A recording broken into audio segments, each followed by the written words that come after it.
कशाला म्हणतात? मी नाही बोलत, ज्ञानोबा राय बोलले. मी माझ्या बद्दलचं काहीतरी बोलत. ज्ञानोबा राय बोलले, तीर्थयात्रा केव्हा होते?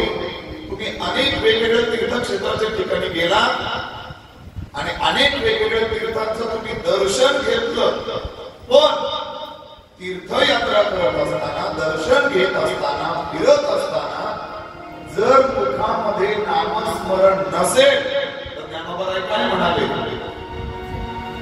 चिंतनाय नामे तरिते व्यर्थ, चिंतनाय नामे तरिते व्यर्थ.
जितेन्द्रियं बुद्धिमतां बुद्धिमतां वरिष्ठम् वातात्मजं वानरयूथमुख्यं श्रीरामदूतं शरणं प्रपद्ये वसुदेवसुतं देवं कंसचाणूरमर्दनं देवकी परमानन्दम् कृष्णं वन्दे जगद्गुरुम्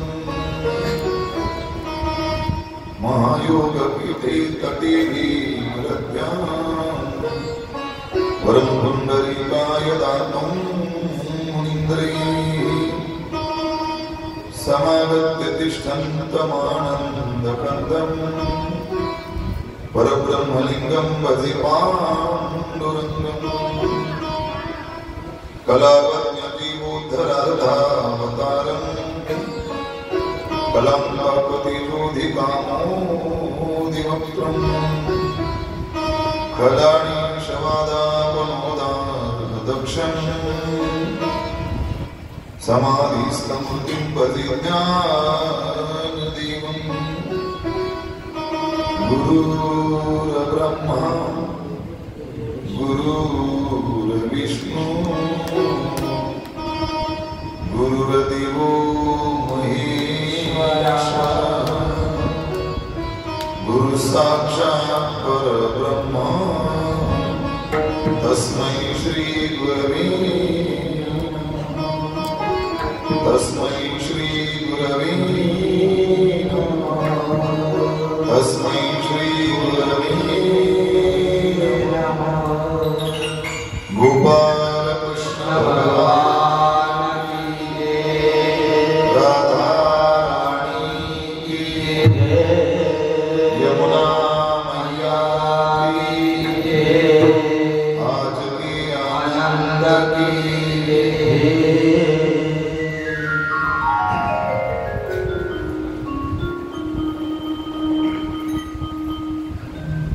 भगवान परमात्म्याच्या अपार असीम कृपेने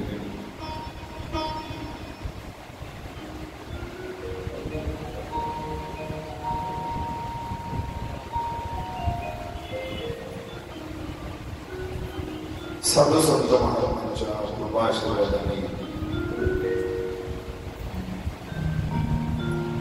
शहापूर ते श्री वृंदावन धाम या प्रवासाकरता तुम्ही आम्ही आपण सगळेजण मजल करत आपण या धामापर्यंत येऊन पोहोचलेलो आहोत आणि म्हणून या वृंदावन यात्रेच्या निमित्तानं अनेक वेगवेगळ्या ठिकाणचं दर्शन आपल्याला मिळणारे आपण घेणार आहोत। त्या निमित्तानं श्रीमद भागवत कथेचं आयोजन आणि श्रवण आपल्याला सगळ्यांना करायला मिळणार आहे। बऱ्याच जणांच्या मनात असा प्रश्न पडला असेल, मला फिरायला आलेला आहे, हे 2 तास आम्हाला कशाला तुम्ही आणि इथं ते भागवत कथेला अडकवलं, आम्हाला छान फिरू द्या, एन्जॉय करू द्या। नक्कीच आपण एन्जॉय करण्यासाठीच आलेलो आहोत। मला सगळ्यांना प्रश्न विचारायचा आहे, आपण सहलीला आलो की तीर्थयात्रेला? विकास दादा बोला, विकास दादा तीर्थयात्रा मान्य आहे ना? तीर्थयात्रेला मग ऐका, आता तीर्थयात्रा कशाला म्हणतात? मी नाही बोलत, ज्ञानोबाराय बोलले, मी माझ्या बद्दलचं काही नाही बोलत, ज्ञानोबाराय बोलले। तीर्थयात्रा केव्हा होते? तुम्ही अनेक वेगवेगळ्या तीर्थक्षेत्राच्या ठिकाणी गेला आणि अनेक वेगवेगळ्या तीर्थांचं तुम्ही दर्शन घेतलं, पण तीर्थयात्रा करत असताना, दर्शन घेत असताना, फिरत असताना जर मुखामध्ये नामस्मरण नसेल तर ज्ञानोबाराय काय म्हणाले? चिंतनाय नामे तरिते व्यर्थ, चिंतनाय नामे तरिते व्यर्थ, चिंतनाय नामे तरिते व्यर्थ,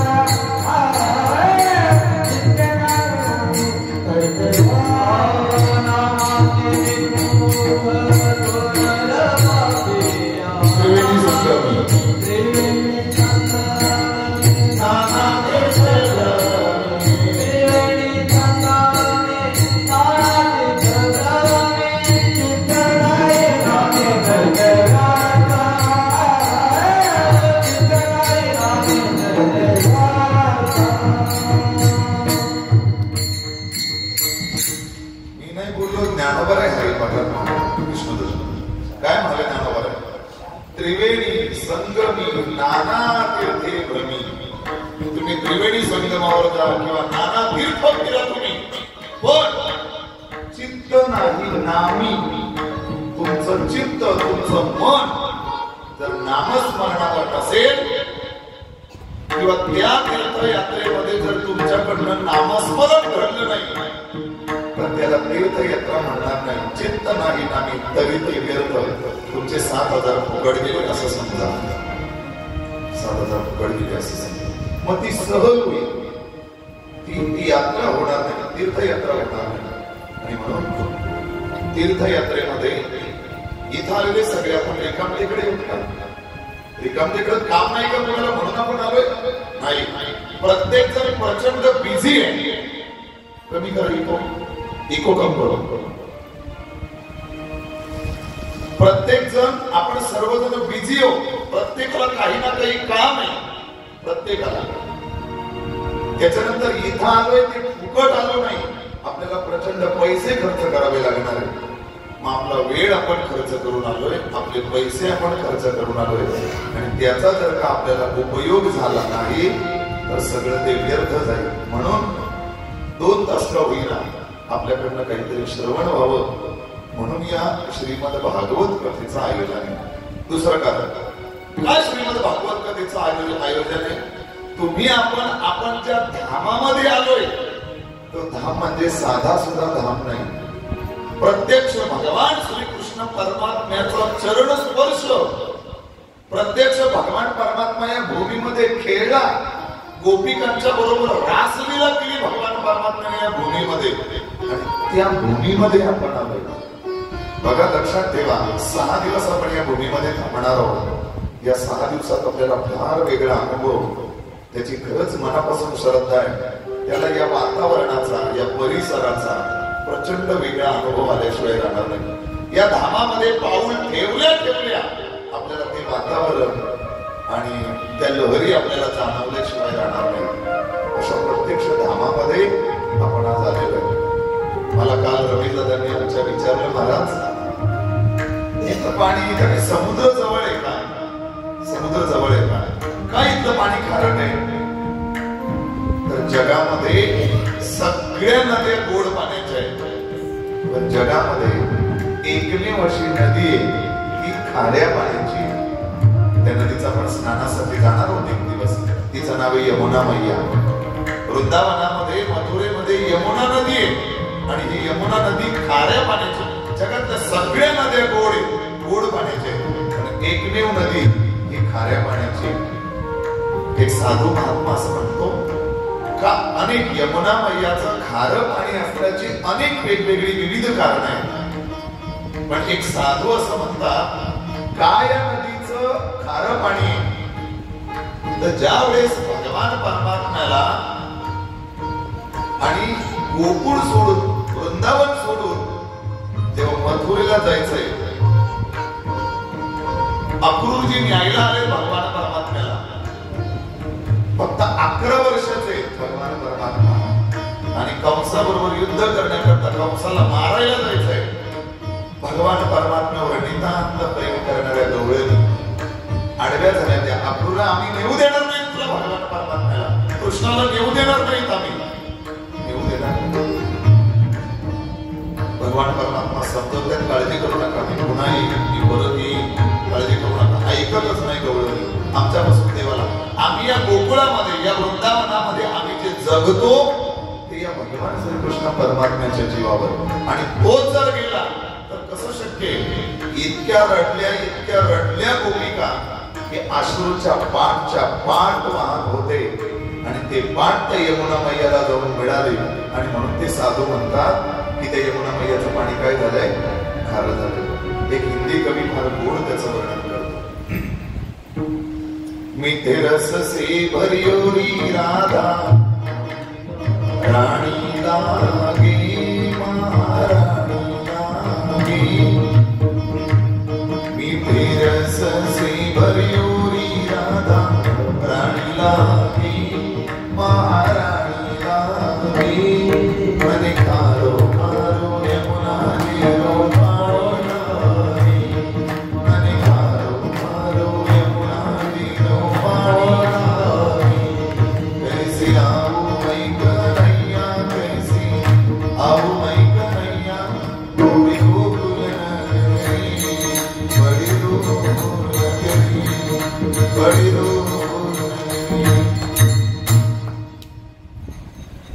तेव्हा त्या यमुना मैयाचं पाणी त्या गवळणींच्या भक्तीचं प्रतीक, त्या गवळणींच्या भगवान श्रीकृष्णाच्या परमात्म्याच्या विरहाचं प्रतीक म्हणून आजही यमुना मैया 1000 वर्ष झाली तरी आजही यमुना मैया खाऱ्या पाण्याचीच वाहत आहे.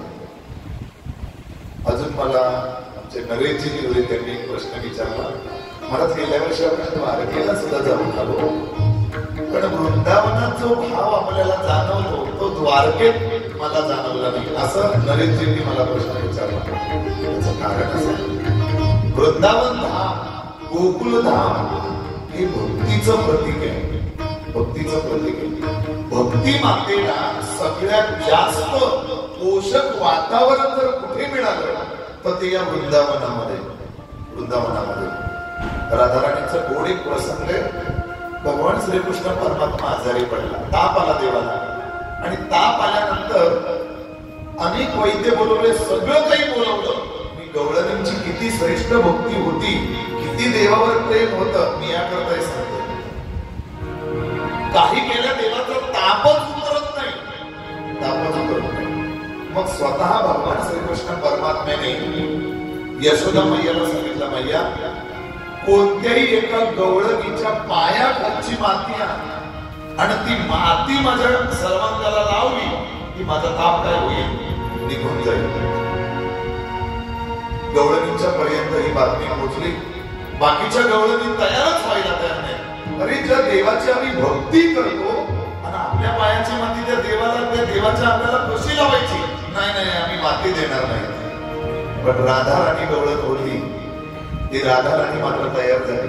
मी माझ्या पायाखालची माती देवाच्या अंगाला लावायला देतो. जेव्हा बाकीच्या सगळ्या गवळणींना कळालं की राधा राणी आपल्या पायाखालची माती द्यायला तयार झाले, सगळ्या गवळणी राधा राणीकडे गेल्या. काय म्हणाले असतील राधा राणीला, अगं वेडी आहेस का तू? ज्या देवाची आपण भक्ती करतो आणि आपल्या ज्याला आपण देव मानतो, रोज त्याची पूजा करतो आणि आपल्या पायाखालची माती त्याला लावायची, वेडी आहेस का तू? अगं नरकात जावं लागेल तुला, अशा ते इतर गवळणी राधा राणीला म्हणाले. राधा राणीचं उत्तर काय होतं ऐका. राधा राणी म्हणाली, माझ्या पायाच्या मातीनं जर भगवान परमात्मा बरा होत असेल तर मी एकदा नाही, मी 1000 वेळा नरकात जायला तयार आहे, पण मला भगवान परमात्मा माझा काय झाला पाहिजे, बरा झाला पाहिजे. किती प्रेम असेल देवावर या गवळणींचं. आणि अशा धामात आपण आलो, अशा धामात आपण आलो. आपण दररोज उद्यापूर्वी ठिकाणं बघणार आहोत, त्याचं काय महत्व आहे हे आपण रोज जाणून घेणार आहोत. कारण जे ठिकाण आपण बघतो त्या ठिकाणाचं महत्व जर आपल्याला माहिती नसेल तर त्याच्या प्रती आत्मीयता आणि तो भाव आपल्या मनात निर्माण होत नसतो. म्हणून प्रचंड गवळणींचा भाव आणि अशा एका भक्ती धामामध्ये तुम्ही आम्ही सगळेजण येऊन पोहोचलेलो आहोत. आणि म्हणून त्या धामामध्ये काहीतरी श्रवण व्हावं. प्रत्यक्ष भगवान परमात्म्यानं ज्या धामात लीला केल्या अशाच धामात प्रत्यक्ष त्याच देवाच्या लीला श्रवण करण्याचं सद्भाग्य हे कोणाच्याही नशिबी नाही. ऐका, तुम्ही आपण सगळेजण आपण इथे जमलेलो आहोत. काय त्याचं कारण आहे माहितीये? तुमचं माझं सगळ्यांसाठी, माझ्या सकट बसलेल्या सगळ्यांचं हजारो जन्माचं अनंत पुण्य आपलं हृदयाला आलंय म्हणून आपण या धामात आलो.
सिद्ध करून देतो.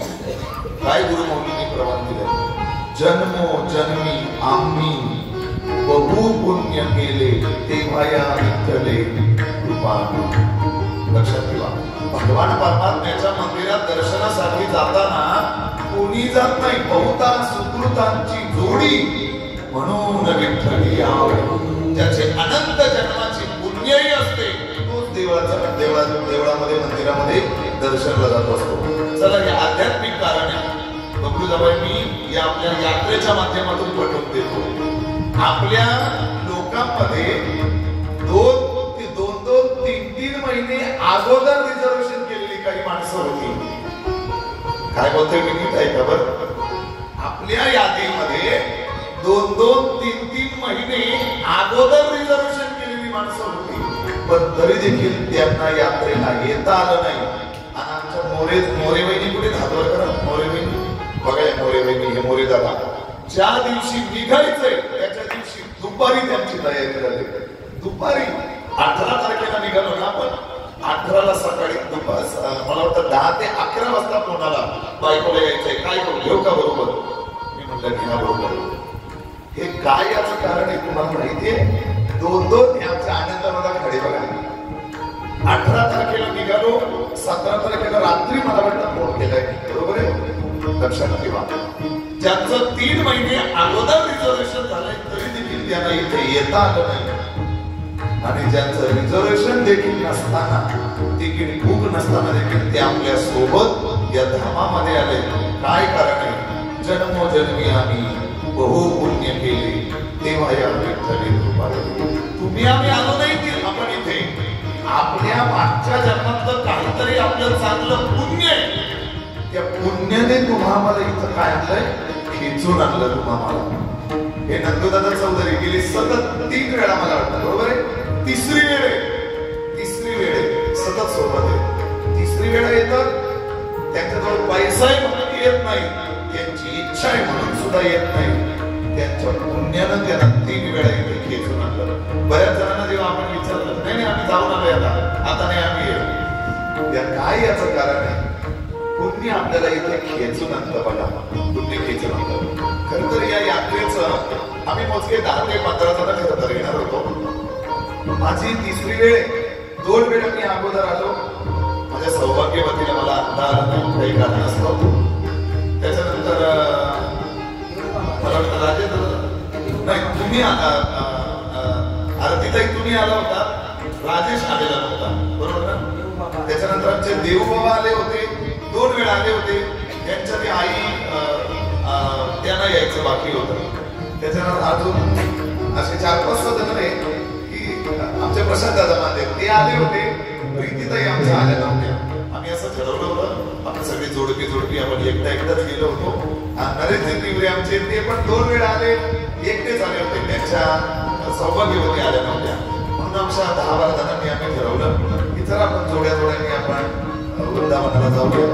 पण एकाला एक असं जोडता 110 माणसं झाली आणि 110 माणसांचा ग्रुप खरं तर आज आपण इथे या निमित्तानं आलेलो. आणि म्हणून या निमित्तानं या धर्मामध्ये आम्हाला सगळ्यांना फार पुण्यवान आहोत. फार पुण्यवान आहोत. का पुण्यवान आहोत? त्याचं कारण असं आहे, श्रीमद भागवत कथा कोणालाही ऐकायला मिळत नाही. कोणालाही ऐकायला मिळत नाही. मग कोणाला ऐकायला मिळते? याचं प्रचंड पुण्य आहे. त्याचं प्रचंड पुण्य, त्यालाच श्रीमद भागवत कथा ऐकायला मिळते. प्रसंग जेव्हा येईल तेव्हा मी नक्की आपल्याला सांगून देईन, नक्की सांगून देईन. म्हणून तुम्ही आम्ही सगळेजण भाग्यवान आहोत की या निमित्तानं श्रीमद भागवत कथा, त्या भगवान परमात्म्याचे गुणगान आपल्याला इथे श्रवण करायला आणि मिळणार आहे. दुसरी अत्यंत महत्वाची गोष्ट, का आपण या ठिकाणी श्रीमद भागवत कथा आपल्याला श्रवण करायची? काय होत आहे तर पुण्य तीर्थयात्रा का करायची असते? काय मिळतं तीर्थयात्रेनं? आमच्या संत महात्म्यांनी सांगितलं, जव हे सकळ सिद्ध आहे, हात चालावया पाय, तव तू आपुले स्वहित पाहे, तीर्थयात्रे जाय चुकू नको. जोपर्यंत हात धड दाखवते, शरीर धड दाखवते, तोपर्यंत तीर्थयात्रेला जायला चुकू नका, चुकू नका. एकदा शरीर गात्र गलित झाली मग जाता येत नाही. आमच्या निकिताला माहिती, आमच्या गावची कचेरी आहे, कचेरी आहे, तिची फार इच्छा होती, फार इच्छा होती मला ज्ञाना महाराज. तिची शरीर साथ देत नाही. मी म्हणलं उगाच काय अडचण झाली तर एकामुळे 110 जण अडून राहतील आणि म्हणून मग थांबवलं आम्ही त्यांना. त्यामुळे जो रवींद्र दया माहिती कसं इथे समोर बसलं त्यामध्ये गोपाल कृष्ण भगवान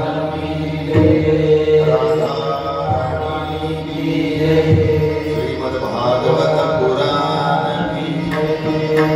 जोपर्यंत शरीर धडधाकट आहे तोपर्यंत तीर्थयात्रा करून घ्या.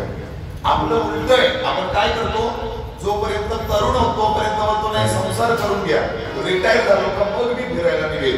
रिटायर झाल्यानंतरचं वय, रिटायर झाल्यानंतरचं शरीर तुमच्या हातात नाही, तुमच्या हातात नाही, त्याच्या हातात आहे.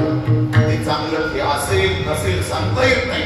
म्हणून जोपर्यंत हे सगळं व्यवस्थित आहे तोपर्यंत मनुष्यानं काय घेतलं पाहिजे, फिरून घेतलं पाहिजे, तीर्थयात्रा केली पाहिजे. मग काय तीर्थयात्रा करायची, काय मिळतं काय तीर्थयात्रेला? तीर्थयात्रेला पुण्य मिळतं, पुण्य मिळतं. ऐका, नामस्मरणाला पुण्य मिळतं पण सगळ्यांच्याकडूनच आपल्या घरी नामस्मरण होत नाही. पण नामस्मरण होत नाही, पुण्य मिळत नाही.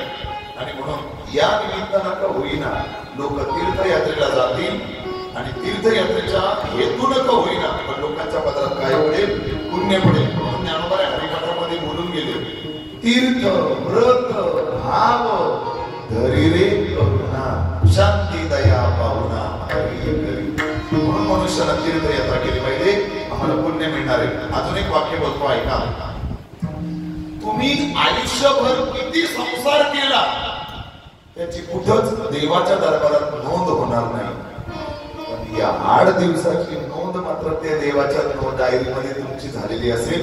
एवढं मात्र वाक्य ध्यानात ठेवा, एवढं वाक्य ध्यानात ठेवा. आणि म्हणून तुम्ही किती पैसे कमावले त्याची नोंद कधीच होणार नाही. तुम्ही किती बंगले बांधले याची नोंद देवाच्या दरबारात कधीच होणार नाही, कधीच होणार नाही. पण जे 8 दिवस तुम्ही या वृंदावन धाममध्ये घालवणार आहात ते मात्र तुमची त्या देवाच्या दरबारात नोंद झाल्याशिवाय राहणार नाही. एवढं वाक्य ध्यानात ठेवा. म्हणून श्रीमद भागवत कथा या निमित्तानं आपल्या पदरात पुण्य पडावं आणि म्हणून या श्रीमद भागवत कथेचं आयोजन आपण सर्वांनी मिळून आणि केलेलं आहे. श्रीमद भागवताच्या आरंभीच भगवान परमात्मा त्या भगवान परमात्म्याला नमन करतात. ज्या श्लोकानं भगवान शुकाचार्यांनी भगवान परमात्म्याला वंदन केलं त्याच श्लोकाने आपण त्या भगवान परमात्म्याला वंदन करूया. सगळ्यांनी हात जोडा, माझ्या मागे म्हणा. सर्वांचे डोळे बंद.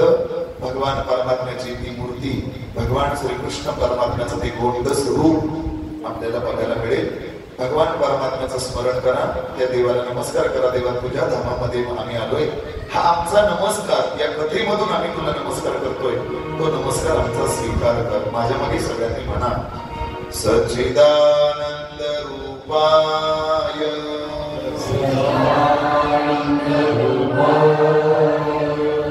विश्वोत्पत्त्या धिहेतवे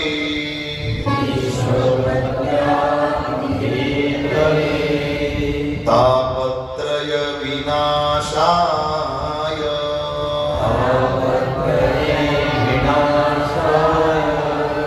श्रीकृष्णाय वयं नमः. श्रीकृष्णाय वयं नमः. श्रीकृष्णाय वयं नमः.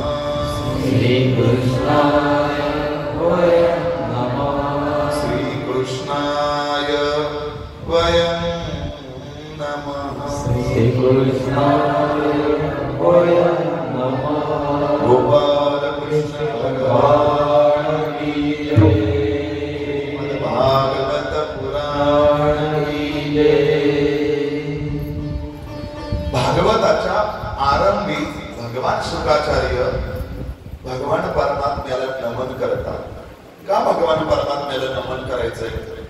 तर त्याचं कारण आहे, भगवान परमात्म्याचं नाम हे मंगल स्वरूप आहे आणि मंगल स्वरूप असल्यामुळे जे कार्य आम्ही हाती घेतलंय ते मंगल व्हावं, ते शुभ व्हावं, ते चांगलं व्हावं म्हणून भगवान शुकाचार्य या भागवताच्या आरंभीच भगवान श्रीकृष्ण परमात्म्याला नमन करतात. म्हणून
जेव्हा भगवान परमात्मा निज धामाला निघाले, कार्य संपलं देवाचे, भगवान श्रीकृष्ण परमात्म्याचं, आणि भगवान परमात्मा निज धामाला निघाले. निज धामाला निघाल्यानंतर भगवान परमात्म्याचे अत्यंत लाडके भक्त उद्धवजी, ते उद्धवजी ना कळलं भगवान परमात्मा निज धामाला निघाले. भगवान परमात्म्याकडे गेले, देवा आम्हालाही तुम्ही धामाला घेऊन जा. अरे ह्या आश्रयाला जातो आम्ही, तू नाही तर या इथं राहून आम्हाला काय करायचं? राहायचं नाही देवा आम्हाला, तुझ्या बरोबर आम्हाला घेऊन चल, आम्हाला नाही राहायचं. भगवान परमात्मा म्हणाले, माझं येणं माझ्या हातात आहे ना, जाणंही माझ्या हातात. तसं तुमचं नाही, तसं तुमचं नाही. मग मी आज जे चाललोय ते फक्त शरीरानं चाललोय. मग काय केलं भगवान परमात्म्याने? मी तुमच्यातून जाणार नाही, मी तुमच्यातच राहणार आहे. कसं राहणार देवा? तेव्हा उद्धवजींना भगवान श्रीकृष्ण परमात्मा म्हणाले, मी माझं सगळं आत्मिक रूप मी श्रीमद भागवत रूपी ग्रंथामध्ये पाहिलं.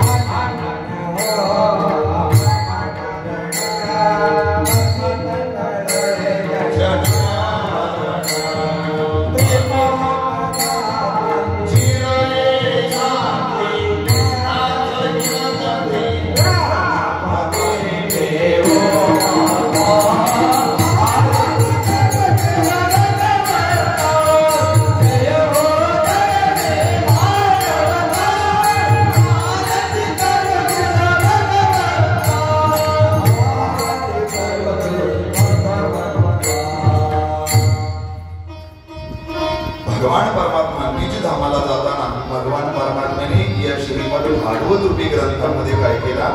प्रवेश केला. संत एकनाथ महाराजांना म्हणावं लागलं आरतीमध्ये, ग्रंथ नव्हे हा श्रीकृष्ण.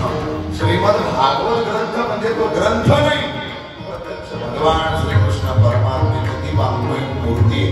ज्याला वाटलं मला भगवान श्रीकृष्ण परमात्म्याचं दर्शन घ्यायचंय, त्याला काय करायचं? श्रीमद भागवत रूपी ग्रंथावर त्याला आपलं मस्तक टेकवायचं. भगवान श्रीकृष्ण परमात्म्याचं दर्शन झालं तर त्याला काय मिळेल? पुण्य मिळेल. आणि म्हणून या भागवताला चिंतन आरंभ करण्यापूर्वी जसं भगवान शंकराचार्यांनी भगवान श्रीकृष्ण परमात्म्याला नमन केलं, आपणही 2 मिनिटं त्या देवाचं नामचिंतन करूया आणि श्रीमद भागवत कथेला आपण सुरुवात करूया.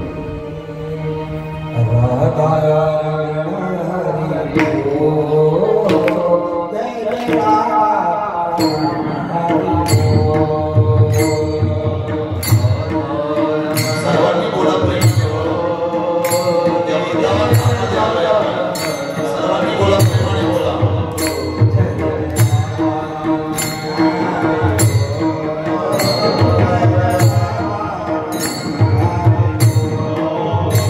Hey,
तुंगभद्रा नावाच्या नदीच्या किनारी आत्मदेव नावाचा ब्राह्मण राहतोय. त्याच्या पत्नीचं नाव आहे धुंदुली. नाव लक्षात ठेवा. मी उद्या होमवर्क देणार. होमवर्क विचारणार आहे. होमवर्क मध्ये कोणाचा एक नंबर येतो आपण त्याला बक्षीस देणार आहोत. एखाद्या बाईचा नंबर आला तर एक आपण गंधन देऊ. एखाद्या पुरुषाचा नंबर आला तर एक चैन आपण त्याला बक्षीस म्हणून देऊ. तुंगभद्रा नावाची नदी. धुंदुली त्याच्या पत्नीचं नाव आहे. आता ती धुंदुली म्हणजे धुंदुलीच होती. जमतच नव्हतं. यानं एक बोललं का दुसरंच करायचं. बऱ्याच जणांना अशा धुंदुल्या भेटल्या त्या नसतो या भांगडीत माझ्याकडे नका बघू. बाजार व्यवस्थित करायचं. अर्ध आयुष्य उलटून गेलंय आत्मदेवाचं. पोटी मुलबाळ काहीच नाही.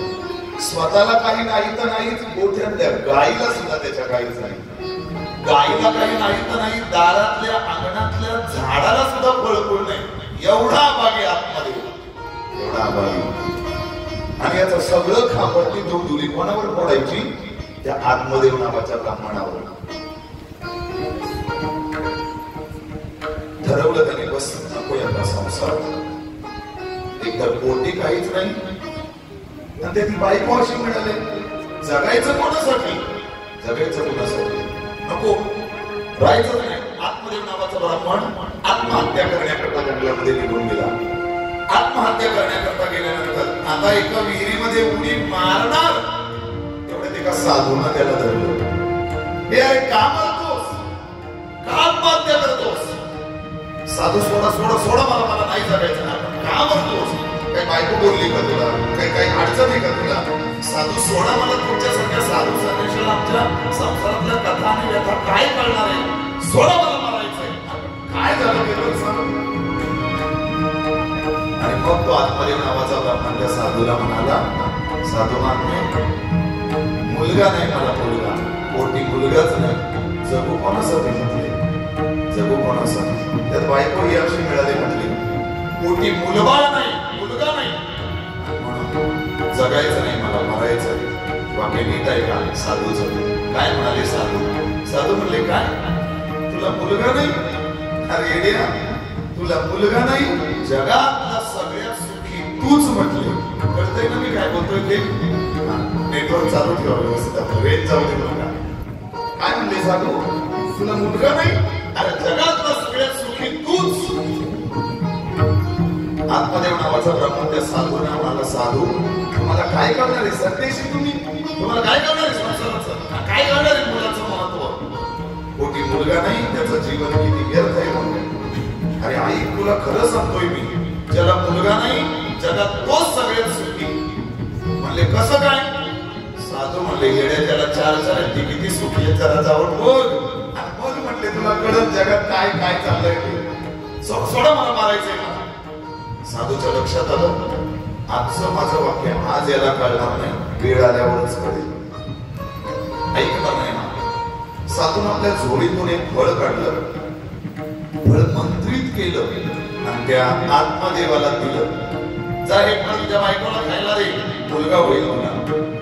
याला घरी तो आनंदित झाला प्रचंड. साधूचा प्रसाद होता तो. घरी गेला, घडलेली सगळी घटना बायकोला सांगितली आणि ते फळ दिलं. हे फळ खा, आपल्याला मुलगा होणार आहे. निघून गेला त्याच्या कामाला तो. नेमकी त्याच दिवशी त्याची मेहुणी आलेली होती घरी पाहुण्या म्हणून. कोणाची? त्या आत्मदेवाची मेहुणी. मेहुणी म्हणजे कोण? बायकोची बहीण.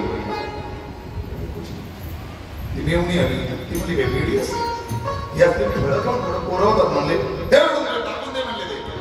अगं पण तू काळजी करू नको, तू काळजी करू नको, त्या गोठ्यातल्या गाडीला टाकून दे पण, आणि तू काळजी करू नको. हे बघ म्हणले, नुकतेच मला दिवस गेले म्हणले, नुकतेच दिवस गेले आणि मला म्हणले मुळबळ काही नको म्हणले, तू एक काम कर, एक 8-15 दिवसांनी खोटे खोटे दिवस गेलेत असं भासव. आणि म्हणले माहेरी निघून तिकडे म्हणलं दर महिन्याला म्हणजे पोटावर थोड्या चिंध्या वाढवायच्या, चिंध्या वाढवायच्या आणि गरोदर असं भासवायचं. मला मुलगा झाला का तो तुला देऊन टाकेल, बस तू घेऊन ये म्हटले मुलगा.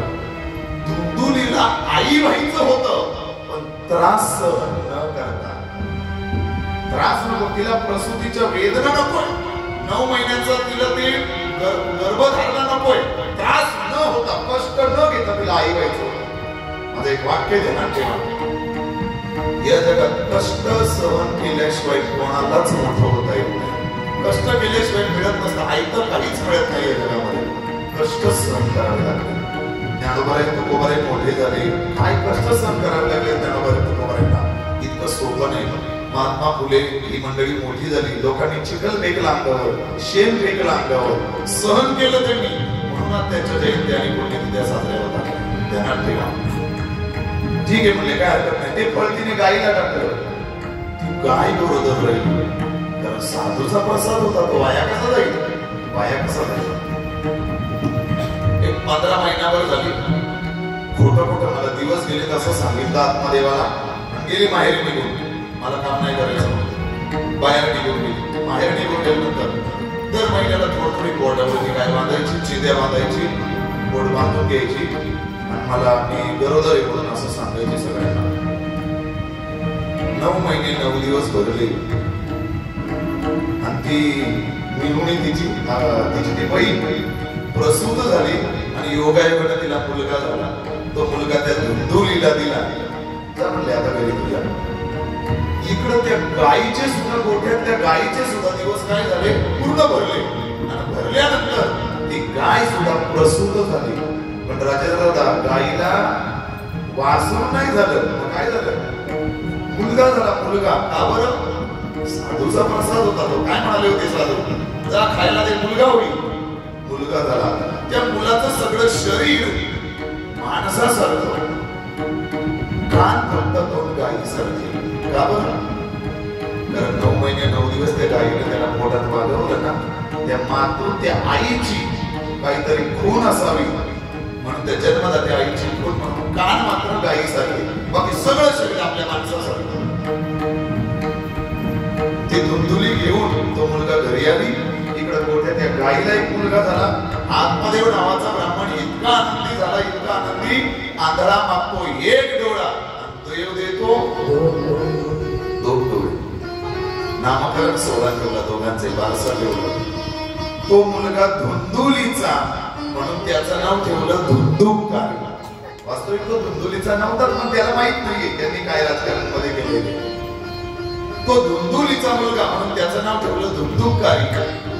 आणि याचे कान गायीसारखे म्हणून याचं नाव ठेवलं गोकर्ण.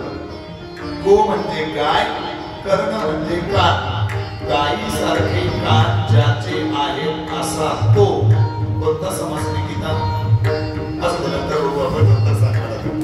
तेव्हा गोकर्ण दोघे छान खेळायला लागले. वेळ आपल्याला कमी असल्यामुळे दोघे छान मोठे झाले, लगेच शाळेत जायला लागले. दोघे तरुण झाले. दोघेही तरुण झाल्यानंतर आता परिणाम असा झाला, हा जो धुंदुककारी तो चोऱ्या माऱ्या करायला लागला, प्यायला लागला आणि नको ते धंदे करायला लागला. गोकर्ण मात्र छान वेदात ध्येय करू लागला, कीर्तन भजन पूजन करू लागला, देवाची पूजा करू लागला. या धुंदुकारीनं एवढा प्रचंड प्यायला लागला, प्रचंड वेगवेगळ्या प्रकारच्या नको त्या घटना घडायला लागल्या. त्या आत्मदेव नावाच्या ब्राह्मणानं ठरवलं याचं एकदाचं लग्न करून देऊ, म्हणजे सुधरलं तर सुधरलं म्हणले. लग्न लावलं, लग्न लावून दिलं. लग्न लावून दिल्यानंतर काय केलं त्या धुंदुकारीने, 6 महिने आपल्या बायकोला फक्त घरात ठेवलं. 6 महिने झाले तिला घरातून हाकलून दिलं आणि 4 वेश्या याने घरामध्ये आणून ठेवल्या. आता मात्र आत्मदेवाला ते बघवत नाहीये सगळं आपल्या मुलाचं हे सगळं. आणि आता आत्मदेवाला ते वाक्य आठवलं. कोणतं अर्थ? त्या साधूचं वाक्य आठवलं. काय वाक्य? अरे तुला मुलगा नाही वेड्या जगातला तू सगळ्यात सुखी आहे. आता ते वाक्य आठवलं. पण आता वेळ निघून गेली होती. आता गोकर्णने आपल्या बापाला उपदेश केला. बाबा बस झाला संसार होता. धन दारा पुत्र जन बंधू सोयरे विशोध सर्व मिथ्या हे जाणून शरण निघा देवासी. बस करायचं सरळ. जा तुम्ही निघून आता निघून जा तीर्थयात्रेला. आत्मदेव नावाचा ब्राह्मण तीर्थयात्रेला निघून गेला. इकडे गोकर्ण सुद्धा काही दिवसांनी तीर्थयात्रेला निघून गेला. आणि घटना अशी घडली. एक दिवस या धुंदुकरने राजाच्याच महालामध्ये डाका टाकला, चोरी केली. प्रचंड सोनं नाणं धन मोती माणिक सगळे असे चोरून आणले. रात्री 1 दीडची वेळ आहे. चोरून आणले. त्या वेश्यांच्या हातात दिले. वेश्यांनी विचारलं कुठून आणलं एवढं? म्हणजे आज प्रत्यक्ष राजाच्याच महालामध्ये मी चोरी केली. त्या वेश्यांना वाटलं आज याने प्रत्यक्ष राजाच्या महालात चोरी केली. आता जर कदाचित शिपाई शोधत शोधत इथपर्यंत पोहोचले आणि याला जर पकडलं तर याच्या बरोबर आपल्याला देखील राजा फाशीवर दिल्याशिवाय राहणार नाही. आणि ते तेवढं सगळं सोनं माणिक मोती बघितलं. त्यांच्या बुद्धीचा पालट झाला. शास्त्र असं म्हणतं तुमच्याकडे पैसा आला की बुद्धी बदलते. माणसाचे विचार बदलतात. सज्जन कोणाला म्हटलं? साधूचं लक्षण काय आहे? कितीही पैसा येवो तरी देखील त्याचे विचार तेच. आणि एका मिनिटात तो भिकारी हो तरी देखील त्याचे विचार तेच. साधू त्याला म्हणतात. म्हणजे किती पैसा आला तरी त्याच्या वागण्यात बदल होत नाही. आणि तो पैसा एका क्षणात निघून गेला. भिकारी जरी झाला साधू तरी त्याच्या वागण्यात कधी बदल होत नाही. साधू त्याला म्हणतात, सज्जन त्याला म्हणतात. जेव्हा पैसा बघितला ते धन बघितलं आणि वेश्यांची बुद्धी पालटली. म्हणजे काम करू यालाच मारून टाकू म्हटले. म्हणजे याच्या जाचातूनही मुक्त होऊ. म्हणजे सोनं नानाचं मालक सगळे आपणच होतो. प्रचंड दारू पाजली त्याला. रात्री 1:30ची वेळ आहे. प्रचंड दारू पाजली. घरातच एक खड्डा खोदला. त्या खड्ड्यात त्या चौकीने त्याचे हात पाय बांधले. त्या खड्ड्यात टाकलं त्याला. वरून जळता निखारा टाकला. माती टाकली. मारून टाकलं त्याला. आत्मघातकी मरण झाल्यामुळे आणि पापी आचरण असल्यामुळे त्याला पुढचा जन्म भूत प्रेत योनीचा मिळाला. भूत झाला तो. भूत प्रेत योनी मिळाली. तिकडं गोकर्णाला कळालं कोणाचं तरी कडून का तुझा भाऊ मरण पावला. गयेला त्यानं त्याचं श्राद्ध घातलं. गोकर्ण तीर्थयात्रा समोर घरी आला. घरी आल्यानंतर रात्री झोपलेला आहे गोकर्ण आपल्या घरात. रात्री 1:30ची वेळ आहे. चित्र विचित्र आवाज यायला लागले. वेगवेगळी चित्र दिसायला लागली. गोकर्णाला म्हटलं हा आवाज काय येतो आपल्या घरामध्ये? असा चित्र विचित्र आवाज. कमंडलातलं पाणी घेतलं गोकर्णाने. पाणी मंत्रित केलं आणि पाणी शिंपडलं. कोण आहेस तू? कोण? का मला त्रास देतोस? तेव्हा तो भूत प्रेत योनीमध्ये असलेला तो गोकर्ण तो दुंदुकरी बोलायला लागला. अरे दादा भाऊली मी तुझा दुंदुकरी. तू इथं काय करतोस? म्हटले अरे दादा वाईट आचरण असल्यामुळे पाप कर्म केल्यामुळे मला पुढचा जन्म भूत प्रेत योनीचा मिळाला. हा त्रास होतोय मला. सोडव तू येतो. सोडव म्हटले यातून काही कर. अरे तुझ्या नावानं गयेला श्राद्ध घातलं मी. तो मुक्त कसा झाला नाही? दादा माझा पापच इतकंय का त्या गयेला असे 1000 श्राद्ध घातली तरी मुक्त होणार नाही. म्हटले काहीतरी कर. मला फार त्रास होतो या योनीमध्ये. हा त्रास होतोय मला. सोडव या योनीमध्ये. ठीक आहे म्हणले आता त्रास देऊ नको. बघतो मी उद्या. गोकर्ण सकाळी उठला. सूर्यदेवाला अर्घ्य वाहत असताना सूर्यदेवाला थांबवलं क्षणभर आणि सूर्यनारायणाला विचारलं माझा भाऊ भूत प्रेत योनीमध्ये गेलाय. मला त्याला मुक्त करायचंय. काय करू? तेव्हा सूर्यनारायणाने गोकर्णाला उपदेश केला. तू श्रीमद भागवत कथेचं आयोजन कर. श्रीमद भागवत कथेचं आयोजन करून तू भागवत कथा श्रवण केलीस का आपोआप तुझ्या भूत प्रेत योनीमध्ये जो भाऊ तुझा मरण पावलाय धुंदुकरी याला आपोआप मोक्ष मिळेल.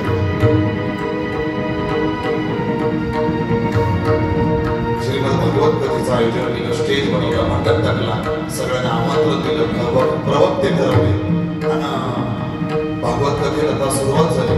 तो भूत प्रेत योनीमध्ये असलेला जो धुंदुकरी तो त्या मंडपात यायला बघत होता. त्याला काही त्या भागवत कथेच्या मंडपामध्ये येता येत नव्हतं. का? कारण तो भूत योनीमध्ये होता आणि नंदुदादा भूत कीर्तनाच्या मंडपात येत नसतात, भूत सत्याच्या मंडपात येत नसतात. तुमच्या मनात आलं ती भूताने बोलत ती भूताने बोलत. भूतांना कीर्तन आवडत नाही, भूतांना प्रवचन आवडत नाही, भूतांना कथा आवडत नाही, सत्तेच्या मंडपात येत नाही ती भूत. शेजारी जरी घर असलं तरी ती भूत येत नाही. घरात बसून राहतील पण ती कीर्तनाला येऊन बसत नाही ती भूत. ऐका आता काय केलं कोकरने? एक 7 गाठी असलेली बांबूची काठी घेतली. बांबूची, बांबू कळतं ना तुम्हाला? काय म्हणतात आपल्या ग्रामीण भाषेत त्याला? टोकर बोलतात. आमच्या इकडचा खर्डी भाग पडतो, तुमच्या इकडे आवळे शहापूर भाग पडतो, पद्धतीमध्ये थोडाफार इकडे तिकडे फरक असू शकतो. प्रत्येक 5 किलोमीटरवर भाषेमध्ये बदल होतो, रीतिरिवाजामध्ये पद्धतीमध्ये बदल होत असतो. सगळी आता माझ्याकडे वेळोलीवरून वगैरे आपला पण माणसं आले. वेळोली विभाग, शेनवा विभाग त्यांचा येतो, आपला खर्डी विभाग येतो. फरक एक पद्धतीमध्ये वेगवेगळ्या ठिकाणी वेगवेगळ्या पद्धती असतात. आता आमच्याकडे मेल्यावर माणसं जातात, तुमच्याकडे जय काय जिवंत तुझं नाव काय? उभा बघाय काय नाव आहे तुझं? ऋषी नाव. आज पहिल्या दिवशी मला घालून टाकलं बघा. ऋषी मला तू सांग, जेवायला बसल्यावर पहिल्यांदा काय वाढतात तुमच्याकडे? भात वाढतात. कोणचं गाव तुझं? साखळगाव. साखळगावकडं अगोदर जेवायला बसल्यावर पहिल्यांदा भात वाढतात. बाबा आमच्याकडे पहिले पात्रावळी वाढतात ना मग भात वाढत असतात. याच्याकडे अगोदर भात वाढतात ना मग काल पात्रावळी टाकत असतात. बस ऋषी तुझा ऋषी बस तेव्हा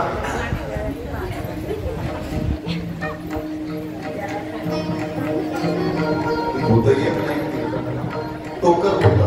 7 गाठी असलेला तो टोकराची एक गाठी घेतली, मंडपाच्या बाहेर एका कोपऱ्यावरती रोवली आणि पाणी मंत्रित केलं आणि पाणी मंत्रित करून त्या काठीवर शिंपडलं. त्या भूत योनीमध्ये असलेला तो धुंदुककारी त्या काठीमध्ये, टोकराच्या काठीमध्ये त्याला स्थान दिलं राहिला. पहिल्या दिवसाची भागवत कथा संपली आणि वरची एक गाठ आपोआप फुटली. दुसऱ्या दिवसाची कथा संपली, वरची दुसरी गाठ आपोआप उफाळली. अशा 7 दिवसाच्या कथा संपन्न झाल्या आणि 7च्या 7ही गाठी फुटल्या आणि त्याच्यातून सुंदर असं देवाचं रूप धारण केलेला तो धुंदुककारी बाहेर आला. स्वर्गात त्याला विमान न्यायला आलं आणि त्या विमानात बसून तो काय झाला? स्वर्गामध्ये निघून गेला. 2 मुद्दे मांडतो लक्ष द्या. पहिला मुद्दा आहे, जर मोक्षाला जायचं असेल तर गाठी फोडाव्या लागतील. कळतंय ना मला काय म्हणायचं ते? गाठी फोडाव्या लागतील. कोणत्या? बाहेरच्या नाही बोलत मी. बाहेरच्या गाठी सुटतात, आतल्या गाठी लवकर सुटत नाही. आतल्या गाठी सोडायला पाहिजे. मग आतल्या गाठी म्हणजे कोणत्या? षडविकारांच्या गाठी सोडा, त्या सोडून टाका, मोकळ्या कराव्या. मोकळ्या करा. काम, क्रोध, लोभ, मद, मोह, मत्सर या सगळ्या ज्या गाठी आहेत, या षडविकारांच्या या गाठी आहेत, मोकळ्या कराव्या. बाहेरच्या गाठी परवडतात, पण आतल्या गाठी एवढ्या डेंजर आहे, त्या कधी धोका देतील काहीच सांगता येत नाही बघा तुम्हाला. म्हणून आतल्या गाठी पहिले मोकळ्या करा, तर मग मोक्षाची वाट आहे. गाठी फुटल्या पाहिजे, सुटल्या पाहिजेत गाठी, तर मग मोक्षाची वाट आहे. दुसरी गोष्ट, कथा कोणी ऐकली? होता गोकर्णाने. आणि मुक्त कोण झाला? मुक्त कोण झाला? धुंदुकारी. का बरं? कारण त्याच्या स्मरणार्थ ती कथा होती. त्याच्या स्मरणार्थ ती कथा होती. आणि म्हणून ज्ञानोबा हरिपात्रामध्ये बोलून गेले का जर गेलेल्या व्यक्तीच्या पुण्यस्मरणार्थ जर तुम्ही इथे त्याच्या नावाने हरिचिंतन केलं तर परिणाम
उत्तर कार्याला प्रवचन कीर्तन करतो.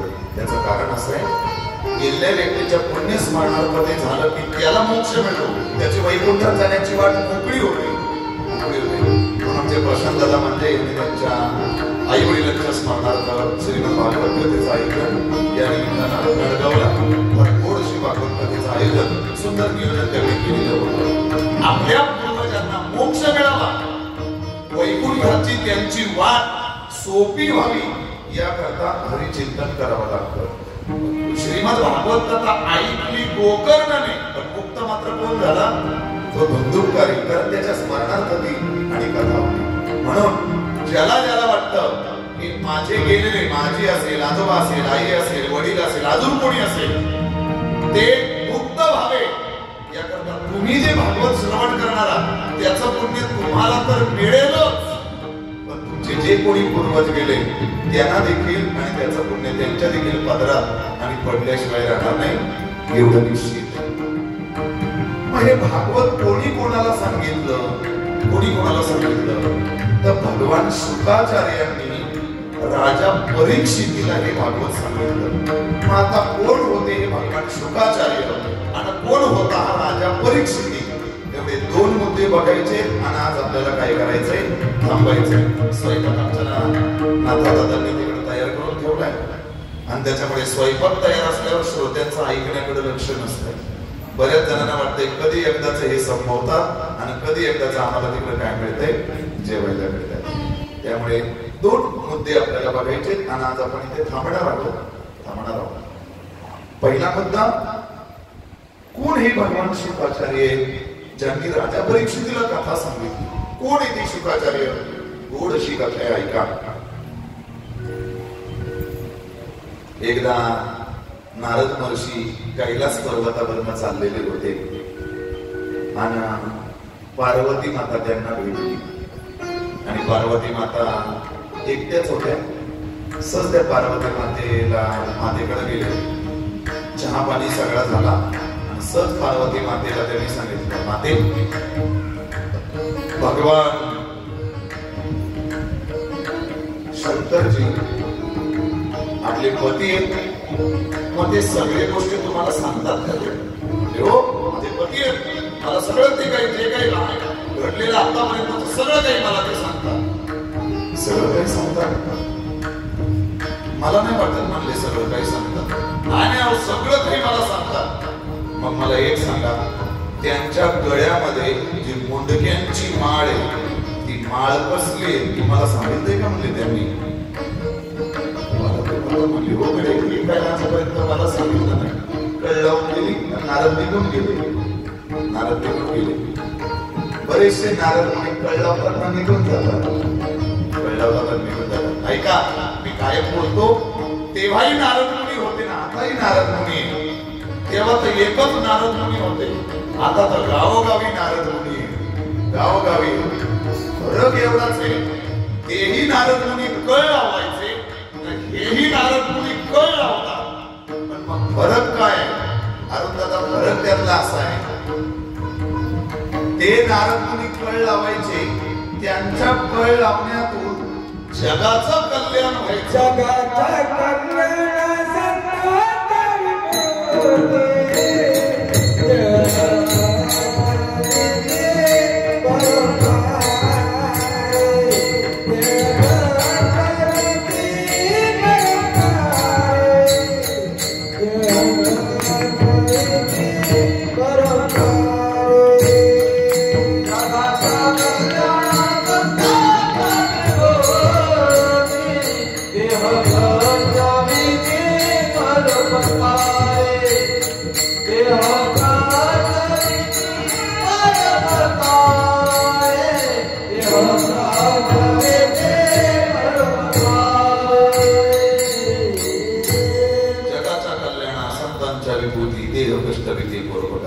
तेही नारद कळ लावायचे, आताचेही नारद गावागावात कळ लावतात. फरक एवढाच आहे, ते नारद कळ लावायचे, त्याच्यातून जगाचं कल्याण व्हायचं. त्यांच्या कळीतून म्हणजे कळेल आपल्याला, नारदांनी ही कळ लावली नसती तर हे भागवत रूपी ग्रंथ तुम्हा आम्हाला ऐकायला बघायलाही मिळालं नसतं बघा. म्हणून त्यांच्या कळ लावण्यात जगाचं कल्याण आहे. आपलेही नारद मुनी कळ लावतात, पण आपल्या नारद मुनींच्या कळ लावण्यात आपल्या गावाचं वाटोळं होतं बघा. गावागावांचं वाटोळं होतं. बस नारद मुनी कळ लावून निघून गेले, आणि निघून गेल्यानंतर मग ती पार्वती माता गेली भगवान महादेवाकडे. तुम्ही सगळं काही मला सांगता? म्हणजे हो सगळं काही तुला सांगतो, तुझ्यापासून काहीच नको. खोटं बोलता म्हणले तुम्ही. म्हणजे काय झालंय, तुम्ही एक गोष्ट मला सांगितलीच नाही म्हटले. मला आतापर्यंत सगळं काही तुला सांगितलंय म्हटलं. नाही, एक गोष्ट मला तुम्ही सांगितली नाही. म्हणजे कोणती? की तुमच्या गळ्यामध्ये जी मोदक्यांची माळ आहे, ती माळ कसली म्हटले, हे आजपर्यंत तुम्ही मला सांगितलं नाही. भगवान शंकर म्हणाले, कोण भेटलं होतं का तुला? म्हणजे ऐकायलाच बरं होतं. कोण भेटून गेलंय का म्हणले? नारद मुनी भेटून गेले म्हणले मला. त्यांच्यामुळे आज हे कळलं मला म्हटले कुपी. बरोबर आहे म्हटले. आताच्या आता सकाळी मुंडक्यांची माळ तुमच्या गळ्यात बसली. पार्वती आई नक्की सांगेन मी तुला, पण ती कथा अशी इकडे तिकडे उघड्यावर कुठं सांगता येत नाही. ते मला माहित नाही. आत्ताच्या आता मला कथा सांगा ती काय, ही मुंडक्यांची माळ बसली. म्हणजे ही मुंडक्यांची माळ सांगण्याकरता मला तुला अमर कथा सांगावी लागेल. अमर कथा सांगा आत्ताच्या आता. आपण येडीस ना, अशी कथा कुठेही आणि अशा कुठल्याही याच्यामध्ये ती चालत नाही. विशिष्ट जागा शोधावी लागते, विशिष्ट आसन घालावं लागतं व्यवस्थित. ते मला माहित नाही. मला आत्ताच्या आता कथा सांगा. नाही इलाज झाला असं म्हणतात, शास्त्रामध्ये सांगितलंय. 3 हट्ट पुरवावेच लागतात विष्णू. किती? 3 हट्ट. नंबर 1 बाल हट्ट. पोराने यांचा अंग टाकलं रोडवर का मग काही असो, किती मोठा बाप असो, त्याला तर जे मागेल किंवा जे काही पाहिजे ते त्याला बाल हट्ट शास्त्राने सांगितलं पुरवावाच लागतो. राज हट्ट पुरवावाच लागतो. मोदींनी 2000च्या नोटा बंद केला. काही कोणाचं चाललंय आपलं, कोणाचं राज हट्ट येतो, राजा येतो या देशाचा सध्या.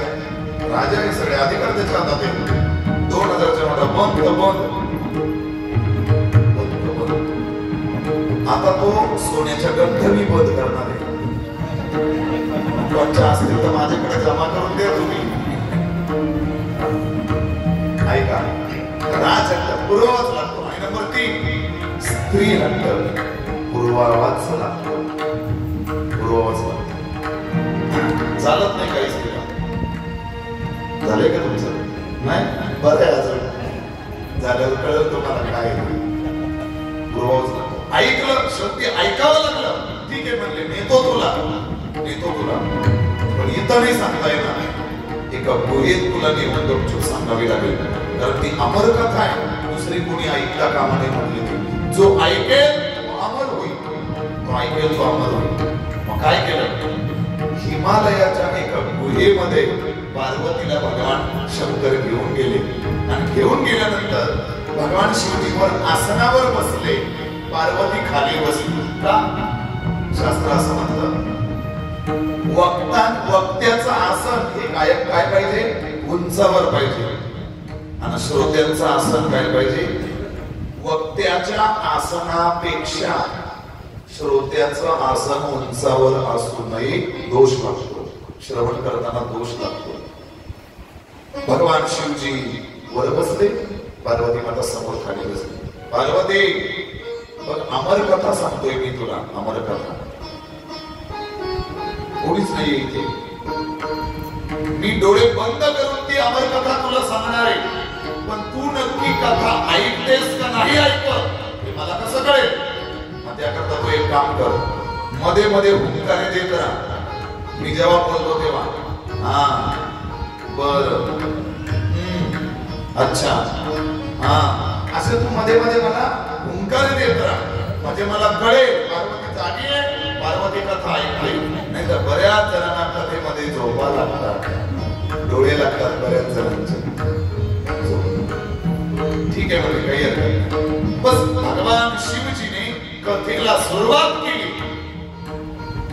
गडबड अशी झाली, त्याच गुहेमध्ये एक पोपटाचं मेलेलं पिल्लू पडलेलं होतं.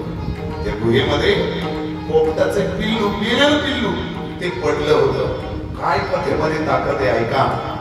तेव्हा भगवान शंकराने कथा सांगायला सुरुवात केली.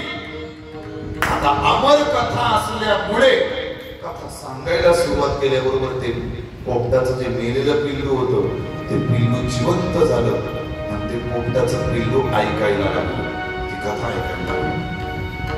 अर्ध्यापर्यंत कथा आली आणि पार्वती मातेला झोप लागली, डोळे बंद झाले. पण ते पोपटाचं पिल्लू हुशार होतं. ते पोपटाच्या पिल्लाला कळलं का पार्वती झोपले. पार्वती झोपली म्हणजे आता हुंकारे काय होतील? बंद होतील. हुंकारे बंद झाले का भगवान शिवजी कथा सांगायचं काय करतील? बंद करतील. मग काय केलं? त्या पोपटाने हुंकारे द्यायला सुरुवात केली. कथा संपूर्ण झाली. संपूर्ण झाल्यानंतर भगवान शिवजीने डोळे उघडले. उघडल्याबरोबर बघतात, अरे पार्वती तर झोपले, तिचे डोळे बंद आहेत. मग पार्वती जर झोपले तर हुंकारे कोण देत होतं मला? कोणी कथा ऐकली? कोणी कथा ऐकली? बघितलं इकडं तिकडं तिथे पोपटाचं पिल्लू दिसलं. ही कथा ज्या गुहेमध्ये सांगितली ती गुहा म्हणजे सध्याची अमर गुहा, अमरनाथ ज्याला आपण म्हणतो अमरनाथ. आजही तुम्ही जात्या अमरनाथच्या दर्शनाला जाऊ आपण कधीतरी जाऊ. त्या अमरनाथ गुहेमध्ये जेव्हा तुम्ही जाता, हिमालयात तुम्हाला ते 36 किलोमीटर पायी जावं लागतं ना. 36 किलोमीटर डोंगर उतरून परत खाली यावं लागतं. निमुळती एवढीशीच वाट आहे. जर पाय घसरला डायरेक्ट पुन्हा स्टॉपच नाही होत. इतकी 36 किलोमीटर जावं लागतं, 36 किलोमीटर उतरावं लागतं. नाही का? तुम्ही त्या हिमालयामध्ये जिकडे बघाल तिकडे एक सुद्धा पाखरू तुम्हाला कुठं चिक पाखरू दिसणार नाही. पण ते गुहेमध्ये मात्र 2 कबूतर, ते पोपट कायम तिथेच. बाकी तुम्हाला अख्खा 36 किलोमीटर डोंगर चढत जाता तुम्ही, कुठंच तुम्हाला एक पक्षी नाही, काय नाही, चिमणी नाही, तर काहीच नाही. पण त्या गुहेत मात्र ते पोपट तुम्हाला दिसणारच. आजही त्याचं प्रतीक आहे. त्या अख्खी गुहा पूर्ण बंद आहे, पण तरी देखील बर्फाचं आपोआप तिथं शिवलिंग तयार होत आहे. शिवलिंग तयार होत. फार कठीण आणि अवघड अशी ती यात्रा आहे. भगवान शिवजीने बघितलं रे पार्वती तर झोपलेली, मग कथा ऐकायला कोण होतं? कोण मला हुंकारे देत होतं? बघितलं ते पोपटाचा पिल्लू दिसला. राग आला भगवान शिवजीना आणि काय केलं? आपल्या हातात त्रिशूल आहे, ते त्रिशूल त्या पोपटावर सोडलं. सोडल्याबरोबर पोपट पुढे पळून गेला. पोपट पुढे पळतोय, त्रिशूल मागे पळतोय. पोपट पुढे पळतोय, त्रिशूल मागे पळतोय. का बरं शिवजीने सोडलं ते त्रिशूल? व्यासमहर्षी सांगतात, भगवान शिवाचार्य सांगतात, ती कथा कुणासाठी सांगितली गेली होती? पार्वती मातेसाठी. या पोपटाने अधिकार वक्त्याचा परवानगी न घेता ती कथा श्रवण केली होती आणि त्याच्यामुळे त्या भगवान शिवजीने ते त्रिशूळ सोडलं. पोपटाच्या लक्षात आता काही खरं नाही म्हणलं. आता काहीच खरं नाही. मग व्यास महर्षींचा आश्रम दिसला त्या पोपटाला आणि त्या व्यास महर्षींची पत्नी, तिचं नाव अरणी देवी. त्या अरणी देवी दिसली. आता पोपटाने ठरवलं कोणाचा तरी आश्रय घेतल्याशिवाय आता याच्यातून सुटणं नाही, तर आपण मरून जाऊ. ती अरणी देवी सकाळी सकाळी तुळशीला अर्घ्य वाहत होती. बस पोपटाने काय केलं, डायरेक्ट त्या अरणी मातेच्या गर्भामध्ये प्रवेश केला. गर्भामध्ये प्रवेश केल्याबरोबर ते त्रिशूळ आलं आणि त्या व्यास महर्षींना आणि त्या अरणी मातेला बघितल्यावर ते त्रिशूळ काय फिरलं, मागे फिरलं. साधूवर त्रिशूळ चालेल कसं? ते पोपट त्या व्यास महर्षींच्या पत्नीच्या पोटामध्ये शिरलं. ज्या अरणी देवीच्या पोटामध्ये जे पोपटाचं पिल्लू शिरलं, तोच गर्भ म्हणजे भगवान शुकाचार्यांचा गर्भ. भगवान शुकाचार्यांचा गर्भ त्या अरणी देवीच्या पोटामध्ये स्थित झाला. 1 महिने, 2 महिने, 4 महिने, 9 महिने झाले तरी पोटामध्ये कळा येत नाही. 12 महिने उलटून गेले, पोटामध्ये कळाच येत नाही. 12 महिने नाही, 12 वर्ष झाली. 12 वर्ष गरोदर आहे, पोटात कळाच येत नाही. आता मात्र असह्य झालं. 9 महिने वागवायला किती त्रास आहे, तेव्हा स्त्रीच्या जन्मात जाऊ तेव्हाच कळेल ते आपल्याला, तेव्हाच कळेल. मग 12 वर्ष झाले ते आता गर्भ बाहेर यायलाच तयार नाही. अरणी देवी व्यास महर्षींना म्हणाली, आता मला सहन होत नाही. 12 वर्ष झाले मी सांभाळते, काहीतरी करा. काय केलं? पाणी मंत्रित केलं. व्यास महर्षींनी हातावर पाणी घेतलं आणि त्या गर्भावर शिंपडलं. का तू बाहेर येत नाहीस? तेव्हा ते आतल्या गर्भाला वाचा फुटली आणि आतले शुकाचार्य बोलायला लागले. मी बाहेर येणार नाही म्हटले. बाहेर येणार नाही? तुझ्या आईला किती त्रास होतोय, 12 वर्ष झाले बाहेर येणार नाही म्हटले. अरे पण का बाहेर येत नाहीस तू? त्या आतले शुकाचार्य बोलायला लागले, मी या मायेला घाबरतो म्हटले. ही जी माया आहे ना, या मायेला घाबरतो. हे सगळं दिसतंय, हे माया आहे, हे जगच माया आहे. या मायेला घाबरतो मी. जर मी बाहेर आलो, ही माया मला अडकवेल म्हटले. मला यायचं नाही बाहेर. वेडायस का तू? मी वचन देतो तुला, तुला ही माया काहीच करणार नाही, अजिबात नाही, चालणार नाही. ज्याने या मायेला निर्माण केलंय त्या देवाला पहिले समोर माझ्या उभं करा. तो जेव्हा वचन देईल मी तेव्हाच म्हटले बाहेर येईल, तेव्हाच बाहेर येईल. भगवान व्यास महर्षींनी भगवान परमात्म्याचं स्मरण केलं. भगवान परमात्म्यानं प्रत्यक्ष शुकाचार्यांना वचन दिलं, मी वचन देतो बाहेर ये, ही माया तुला काहीच करणार नाही. आणि मग 12 वर्षानंतर शुकाचार्य अरणी देवीच्या गर्भातून काय आले, बाहेर आले. असं म्हणतात, जो जास्त दिवस गर्भात राहतो तो फार या जगात मोठा होत असतो. महात्मा गांधी आपल्या आईच्या गर्भात 13 महिने होते. 13 महिने. किती महिने? 13 महिने. कोण? महात्मा गांधी. म्हणूनच प्रत्येकाच्या खिशात महात्मा गांधी. कळते का मी काय बोलले? तू खिशात महात्मा गांधी. आज प्रत्येक जण प्रयत्न करतो कशासाठी? महात्मा गांधीसाठी. महात्मा गांधी प्रत्येकाच्या खिशात जाऊन बसले. वारकरी संप्रदायाचे अत्यंत थोर साधू महात्मे सद्गुरु बंकट स्वामी 18 महिने आपल्या आईच्या गर्भात होते. किती महिने? 18 महिने. बस शुकाचार्यांचा अवतार झाला. शुकाचार्यांचा अवतार झाल्यानंतर अवतार झाल्याबरोबर जंगलात पळून गेले ते. राहायचं नाही म्हटले मला इथे. 12 वर्षाचं ते गर्भ पळून गेले ते. पळून गेले. एका पिढीमध्ये ध्यान लावून बसले. अशा त्या भगवान शुकाचार्यांनी या राजा परीक्षितीला काय सांगितलं? श्रीमद भागवत सांगितलं. आता कोण होता राजा परीक्षिती? बस एवढं 5 मिनिटात आपल्याला बघायचंय. आजची सेवा थांबवायची. तत्पूर्वी त्या देवाचं 2 मिनिटं भजन करू. जी भगवान परमात्म्याची कथा त्या राजा परीक्षितीला सांगितली त्या देवाचं 2 मिनिटं भजन करू आणि भगवान त्या राजा परीक्षितीचं चरित्र बघून आज आपण इथं पूर्ण देवाचं भजन करूया. जय गोपाल राधा कृष्ण गोविंद गोविंद. जय गोपाल राधा कृष्ण गोविंद गोविंद.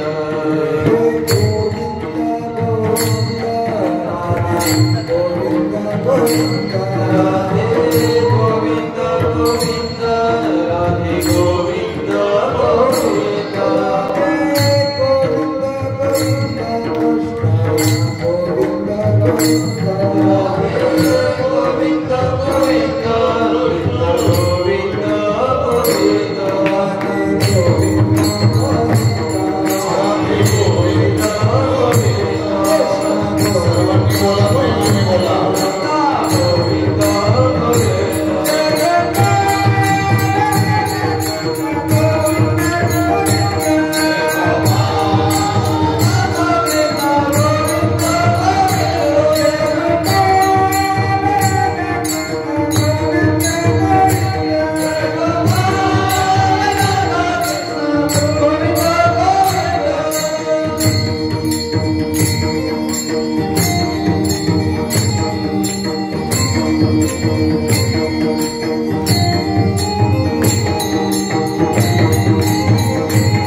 अर्जुनाच्या दोन पत्न्या, एक द्रौपदी आणि दुसरी सुभद्रा. या सुभद्रेच्या पोटी अर्जुनाला मुलगा झाला होता, त्याचं नाव अभिमन्यू. आणि या अभिमन्यूची बायको होती उत्तरा. ही उत्तरा गरुडर होती.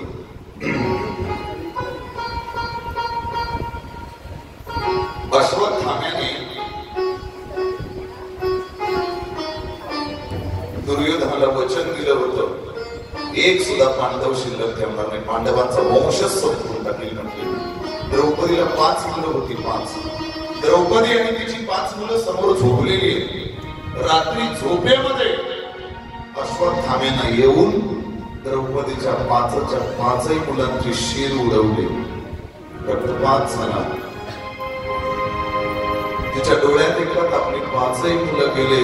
किती मोठं दुःख त्या आईला झालं असेल आपण त्याची कल्पना करू शकत नाही. रोक्षारोक्षी रडते द्रौपदी. राग आला द्रौपदीला आणि अर्जुनाला सांगितलं, जोपर्यंत ते अश्वत्थाम्याला ठार करत नाही, माझ्या पुढे त्याला धरून आणा. जोपर्यंत त्याला ठार करत नाही तोपर्यंत माझं तोंड बघू नका म्हटले. अर्जुन निघाला. अश्वत्थाम्याला पकडून द्रौपदीच्या समोर उभं केलं. बोल, काय करू याला, काय करू सांग. द्रौपदीनं उत्तर दिलं, याला सोडून दे. काय म्हटले द्रौपदी? सोडून दे. वेडी असते. अगं 5 मुलं मारली तुझी आणि आता काही वेळापूर्वी तूच म्हणत होतीस की आता जाता त्याला माझ्या समोर हजर करा. आता तुझ्या समोर हजर केलाय. बोल, कोणती शिक्षा देऊ, तू सांगशील ती शिक्षा देऊ. मी सांगते ते करा, याला सोडून द्या. अगं पण का द्रौपदी? द्रौपदीने दिलेलं उत्तर किती गोडे आहे का. द्रौपदी म्हणली, माझ्या पोटचा मुलगा गेलाय, त्याचं काय दुःख आहे हे आता मी सध्या उपभोगते.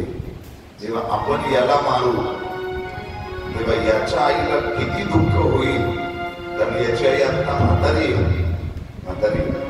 शास्त्रामध्ये 3 प्रकारची सगळ्यात मोठी दुःख सांगितली शास्त्रात. नंबर 1, लहान बाळाची आई जाणं हे जगातलं सगळ्यात मोठं दुःख आहे. नंबर 2, तरुण वयामध्ये आपला पती निघून जाणं हे जगातलं सगळ्यात मोठं 2 नंबरचं दुःख आहे. नंबर 3, आपल्या उतार वयामध्ये आपल्या म्हातारपणात आपल्या डोळ्यात देखत आपला तरुण मुलगा निघून जाणं जगातलं सगळ्यात मोठं 3 नंबरचं दुःख. याची आई आता उतारवयात आहे आणि आता जर मी याला मारलं, आपण मारलं, याच्या आईला प्रचंड दुःख होईल. सोडून दे त्याला. पण असं म्हणतात ना, सापाला किती दूध पाजा, शेवटी तो काय ओकणार? विष. द्रौपदीनं दया दाखवली अश्वत्थाम्यावर, सोडून दिलं त्याला. आणि मग दुर्योधनाला कळालं द्रौपदीची 5 मुलं मारली, पण सुभद्रेपासून झालेला मुलगा अभिमन्यू, या अभिमन्यूची बायको उत्तरा, तिच्या पोटात मात्र पांडवांचा गर्भ वाढतोय, वंश वाढतोय. आता सांगितलं तर अश्वत्थाम्याला, ठीक आहे म्हणजे काही हरकत नाही, त्यालाही समजून टाकतो. काय आश्चर्य. अरे ज्याची 5 मुलं तू मारले तरी एका क्षणात तुला तिने माफ केलंय, पण तरी देखील काय म्हणतात ना, कुत्र्याची शेपूट वाकडी ती, त्याला किती काही करायचं. उत्तरा गर्भवती, आतमध्ये गर्भ वाढतोय. पांडवांचा शेवटचा एकुलता एक वंश, एकुलता एक वंश. पुन्हा आता पांडवांचा वंश शिल्लक नाही. एकुलता एक वंश कोणाच्या? उत्तरेच्या, अर्थात अभिमन्यूच्या बायकोच्या गर्भामध्ये. उत्तरेच्या गर्भात शेवटचा वंश वाढतोय पांडवांचा. त्या अश्वत्थाम्यानं ब्रह्मास्त्र सोडलं त्या उत्तरेच्या गर्भावर. जेव्हा ब्रह्मास्त्र येतोय असं उत्तरेला कळलं, तिला वाटलं आता त्या देवाशिवाय आपल्याला कोणीच वाचू शकत नाही. शेवटचा वंश माझ्या पांडवांचा, शेवटचा वंश वाढतोय त्या गर्भामध्ये. त्या भगवान परमात्म्याच्या धावा केल्या, त्या देवाला विनवण्या केल्या. देवाला विनवण्या केल्याबरोबर भगवान परमात्मा तात्काळ हजर झाले आणि काय केलं? त्या ब्रह्मास्त्रानं, म्हणजे भगवान परमात्म्यानं, भगवान श्रीकृष्ण परमात्म्यानं उत्तरेच्या गर्भात प्रवेश केला आणि गर्भात प्रवेश करून त्या उत्तरेतल्या गर्भाचं भगवान परमात्म्यानं रक्षण केलं. मागे पडे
मागे आवाज येते भूषण माझा? रामदास दादा. भगवान परमात्म्याने उत्तरेच्या गर्भात प्रवेश केला आणि त्या ब्रह्मास्त्रापासून त्या उत्तरेच्या पांडवांचा शेवटचा वंश असणाऱ्या त्या गर्भाचं रक्षण केलं. तो गर्भ म्हणजे दुसरा तिसरा कोणीच नव्हता. तो गर्भ म्हणजे राजा परीक्षिती होता. काय पुण्य असेल राजा परीक्षितीचं? आईच्या गर्भात ज्याला देवाचं काय झालंय? दर्शन झालंय. काय पुण्य असेल? उत्तरा प्रसूत झाली, राजा परीक्षिती मोठा झाला, पांडव स्वर्गाला निघून गेले. आणि पांडव स्वर्गाला निघून गेल्यानंतर आता पांडवांचा एकुलता एक वंश राजा परीक्षिती कशावर बसला? राजगादीवर बसला. आणि राजगादीवर बसल्यानंतर पांडव जाताना सांगून गेले होते राजाला का राजा परीक्षिती बघ, हे जे कोषाघर आहे ना, कोषाघर हे आम्ही लॉक करून ठेवलंय, हे कधी तू उघडू नको, कधीच बघू नको, कधी जाऊ नको त्याच्यामध्ये. पण माणसाची सवय काय का जे नको बोललं का ते माणूस केल्याशिवाय राहत नाही माणूस. राजा परीक्षितीनं सहज एकदा विचार केला, माझे आजोबा सांगून गेले का हे बघू नका म्हणून, याच्यात जाऊ नको म्हणून, काय हे नक्की कसलं कोषाघर आहे आपण बघू म्हटले. उघडल्यावर अख्खं कोषाघर नुसतं हिरे माणिक मोती सोन्यानं भरलेलं. आणि त्याच्यामध्ये एक सुवर्ण जडी सुंदर एक सोन्याची पेटी होती आणि त्या पेटीला कुलूप लावलेलं होतं. राजाला वाटलं अरे काही या पेटीमध्ये. उघडलं त्याने आणि उघडल्यानंतर त्या पेटीमध्ये सुंदर एक हिरे रत्न जडीत मुकुट होता. मुकुट कोणाचा मुकुट होता? तो जरासंधाचा मुकुट होता. जरासंधाचा. काय केलं राजानं? राजा परीक्षितीला वाटलं एवढा हिरे रत्न जडीत सोन्याचा मुकुट नाही, काही तर थोडे पेटीत ठेवून द्यायची वस्तू इतकी नाही. राजानं पटकन आपल्या कशामध्ये घातला? त्या डोक्यात घातला. डोक्यात घातल्याबरोबर कली त्याच्या डोक्यात शिरला. त्याचं कारण असं आहे, जेव्हा कली बरोबर राजाचं युद्ध झालं राजा परीक्षितीचं, आणि त्या कलीला सांगितलं तुला इथं राहता येणार नाही, या पृथ्वी तलावर तुला अजिबात थांबता येणार नाही, थांबायचं नाही, तुला माझ्या राज्यात तुला थांबता येणार नाही. तो कली म्हटला राजा आणि अख्ख्या पृथ्वीवर तुझंच राज्य आहे, मी जाऊ कुठं? मग ठीक आहे म्हणले, 3 जागा देतो तुला, 3 जागा. त्या 3 जागी तू राहायचं. ऐका कली कुठे राहतो? 3 जागा देतो तुला. नंबर 1 जिथं हिंसा आहे, हिंसा तिथे तुला राहायला जागा आहे. नंबर 2 जिथे जुगार आहे, जुगार तिथे तुला जागा आहे. आणि नंबर 3 जिथे दारू लोक पितात तिथे तुला जागा आहे. आणि जिथे परस्त्री गमन आहे तिथे तुला जागा आहे. 4 जागा दिल्या. म्हणून जुगाराच्या ठिकाणी कली असतो. आता गणपती झालेले त्याच्यामुळे मला काही जास्त त्यावर बोलायचं तेच गणपती करूनच आपण सांगितलं आलेलं. जुगाराच्या ठिकाणी कली असतो, परस्त्री गमनाच्या ठिकाणी कली असतो, कलीचा वास असतो. दारूच्या ठिकाणी कलीचा वास असतो, हिंसेच्या ठिकाणी कलीचा वास असतो. कली बोला राजा या सगळ्या थर्ड जागा दिल्यास मला, तू एक तरी फर्स्ट क्लास जागा दे मला, सगळ्या थर्ड क्लास जागा. ठीक आहे म्हणले, 1 जागा देतो तुला, सोन्याच्या ठिकाणी तुला राहता येईल, सोन्याच्या ठिकाणी. सोन्यावर कली असतो, कली असतो. आता तो सोन्याचा मुकुट होता, कली त्याच्यावर बसलेला होता. राजा परीक्षितीने तो मुकुट डोक्यात घातल्याबरोबर कलीनं राजाच्या डोक्यात प्रवेश केला. ऐका, कली डोक्यात शिरल्यामुळं काय झालं? कली डोक्यात शिरल्यामुळं कधीच शिकारीला न जाणारा राजा त्या दिवशी त्याला शिकारीला जाण्याची इच्छा झाली. गेला जंगलामध्ये राजा परीक्षिती शिकारीला, आणि शिकारीला गेल्यानंतर तहान लागली राजाला. दुपारची वेळ, एक आश्रम समोर दिसला. आश्रम होता शमीक ऋषींचा आश्रम. शमीक ऋषींनी ध्यान लावलेलं होतं, समाधी लागली होती. राजाने 4-5 आवाज दिले. आता समाधी लागल्यामुळे त्यांना बाहेर कोणाला कसला आवाज काहीच कळत नाही. राजा परीक्षित ढोंग करतोय ऋषी, मी एवढे आवाज देतो तरी आवाज घेत नाही. राग आला. जवळच एक मेलेला साप पडलेला होता. साप असा मानाच्या टोकावर उचलला आणि त्या राजा परीक्षितीने त्या शमीक ऋषींच्या गळ्यामध्ये टाकला. काही शिष्यांनी ते बघितलं आणि त्या शमीक ऋषींचा मुलगा शृंगी ऋषी त्याला जाऊन सांगितलं, चला लवकर, आपल्या गुरुजींच्या गळ्यामध्ये कोणतरी एक राजा होता, त्यानं मेलेला साप टाकलाय. त्याने मागचा पुढचा विचारच केला नाही. काय केलं? तिथल्या तिथं शाप देऊन टाकला. ज्याने कोणी माझ्या बाबांच्या गळ्यामध्ये मेलेला साप टाकला असेल, आजच्या दिवसापासून येणाऱ्या 7व्या दिवशी तक्षक नावाचा साप त्याचा मृत्यू होईल. शृंगी ऋषी आश्रमात शमी ऋषी ध्यानस्थ आहेत. आपल्या बाबांच्या गळ्यातला तो मेलेला साप बाजूला केला. ऋषी ध्यानातून बाहेर आले, घडलेली सगळी घटना सांगितली. पण शृंगी ऋषी शमी ऋषीने म्हणाला, बाबा काळजी करू नका, मी ज्याने कोणी कृत्य केलंय मी त्याला शाप दिलेला आहे, काळजी करू नका. शमी ऋषी म्हणतात, अरे वेड्या, कोण राजा काय आपल्याला काहीच माहित नाही, कशाला तुला मी शाप दिलास? शमी ऋषीने डोळे बंद केले, अंतर्मनानं बघितलं कोण होता तो. बापरे, येता आपल्या देशाचा राजा आहे, राजा परीक्षित. तर शाप तर दिलाय, आता दिलेला शब्द खोटा ठरणार नाही. ते काय बायांचे भांडणं जर एकमेकीला शिवाय देते, ते काही देशात होता काय, तुझा असं होईल ना, तुझा तसं होईल. किती काही बोला तुम्ही, काही होत नाही तुमच्या बोलण्यानं. बघा, मग तुमच्या बोलण्यानं जर काही होणारच नाही तर कशाला तोंड खराब करतात बाया? मला काहीच कळत नाही. बघा, कशाला खराब करतात? आपल्या पाण्यात तेवढी पावर नसते. साधू ऋषी मुनींची तपश्चर्या आहे, त्या वाणीचा तेवढं तप झालंय म्हणून त्यांनी दिलेला आशीर्वाद सुद्धा खरा ठरतो आणि त्यांचा शाप सुद्धा काय ठरतो? खरा ठरतो. आपल्या वाणीत तेवढी पावर नाही. आता एका कथा म्हणजे त्या राजाला सांग, किंवा 7 दिवसात काहीतरी त्याचा उद्धार करून घेईल. गेला शृंगी ऋषी शमी ऋषी गेले, राजाला सांगितलं. राजानं मुकुट काढून ठेवला बाजूला. आता कली सुद्धा त्याच्यातून निघाला. कुठं जाऊन बसला त्या मुकुटावर. कली जसा राजाच्या शरीरातून बाहेर पडला, मग आता राजाला त्या गोष्टीचा पश्चाताप झाला. अरे अरे अरे, सुकरली माझ्याकडनं. कलीचा किती परिणाम आहे बघा. जो राजा एरवी ऋषी मुनीचं पूजन करतो, तोच राजा त्या ऋषीच्या गळ्यात काय टाकतो? साप टाकून त्याचा अवमान करतो. कलीचा परिणाम आहे, कलीचा परिणाम. ऋषी आले, सांगितलं त्यांनी, राजा अनावधानानं तुझ्याकडनं घटना घडली, पण आमच्याकडनं सुद्धा अनावधानानं तुला शाप बसला. ऋषीवर तुम्ही शाप दिला ते चांगलं झालं, काय शाप दिलाय मला?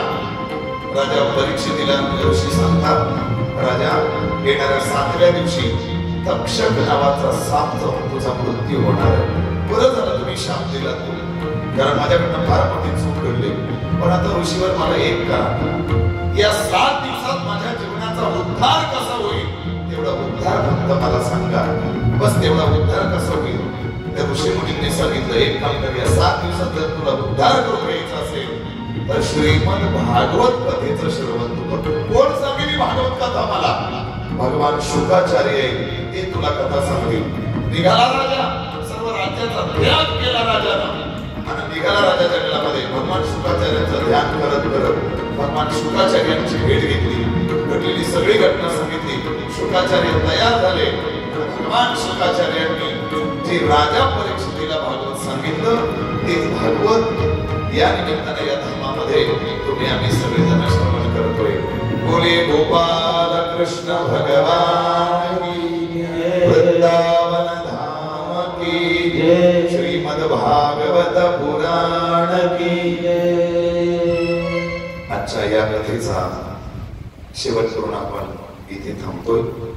उद्या आणि वेगवेगळ्या श्रीमद भागवत भगवान परमात्म्याचे 24 अवतार, नारदाचं चरित्र, भीष्माचार्यांचं चरित्र, पांडवांचं चरित्र, असं उद्या आपण द्वितीय स्कंदामध्ये आपण हे सगळं बघणार आहोत. आजच्या कथेला पूर्ण विराम देऊया. इथे बघा, सर्वांनी छान टाळ्या मारा यांच्यासाठी.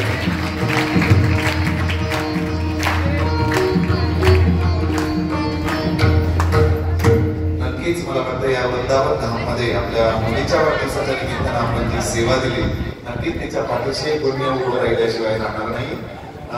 एकदा सर्वांनी दोन्ही हात वर करून या छोट्या कर्णिकाला आपण शुभ आशीर्वाद देऊया. राधेश्याम. धन्यवाद.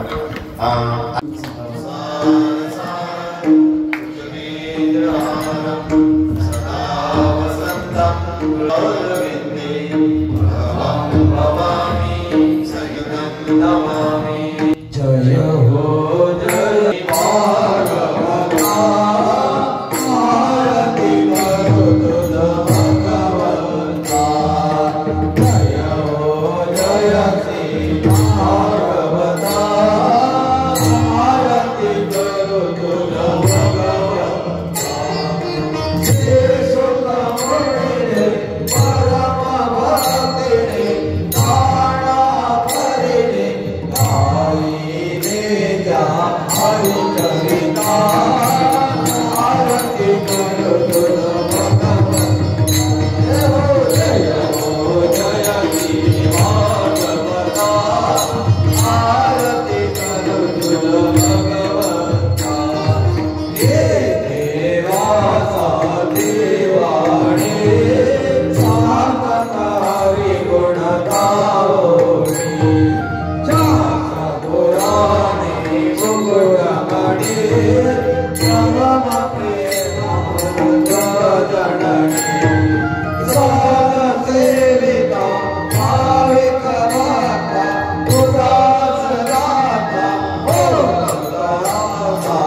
पुरुष